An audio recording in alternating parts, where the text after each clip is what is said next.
Yes bwana, mambo ni vipi? Mambo ni aje? Karibu sana kwa mara nyingine kwenye channel yako pendwa, channel ambayo inakupa update na habari mbalimbali ambazo zinazidi kujina kutendi sana tena sana kwenye mitandao ya kijamii. Habari kubwa zaidi hii leo, habari ambayo inazidi kushika kasi na kuwashangaza vichwa vya watu, ni moja habari ambayo kwamba inasemekana kwamba rais wa klabu kubwa Afrika ana kesi kubwa ya kupanga matokeo ya mechi, kwamba inasemekana rais huyo anavyonga virabu na virabu vinalegeza mchezo na wanaweza kupata matokeo, na habari kubwa hii imeweza kumlenga Engineer Hersi Said kwa taarifa za kushutua au taarifa ya kushutua. Na baada ya hapo Engineer Hersi Said akaamua sasa kumvaa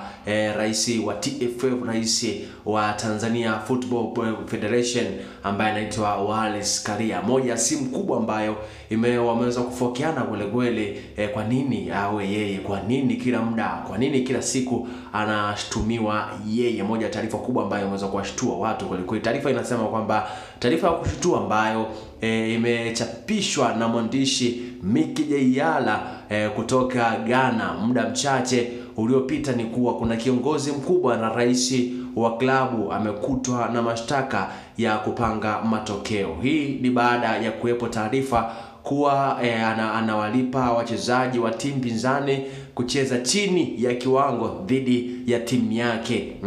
Tayari rais wa shirikisho ameonyesha wasiwasi wake juu ya hiko, na FIFA wameanza uchunguzi. Huenda kukawa na taarifa za kushtua siku za usoni, taarifa ambayo imeweza kuwashtua watu kweli. Lakini moja ya wanachama, lakini pia mashabiki na baadhi ya waandishi wameweza kuzungumza kwamba pengine mwandishi huyu anatumika kama kuivuruga timu, kama kuwavuruga wapinzani wao ambao ni Young Africans, kama mwandishi huyu anatumika kwa ajili ya kuivuruga timu ya Young Africans, kitu ambacho kimeweza kuwashtusha na kuwashangaza watu wengi, wanachama, mashabiki, lakini pia na wapenzi wa mpira wa miguu, kwamba pengine ni Engineer Hersi Said kwamba ambaye anashtumiwa na kesi hiyo, kwa sababu yeye ndio rais wa Young Africans, lakini pia ni kiongozi mkubwa hapa Afrika, ambaye ni kiongozi ni mwenyekiti wa virabu barani Afrika, Engineer Hersi Said. Yote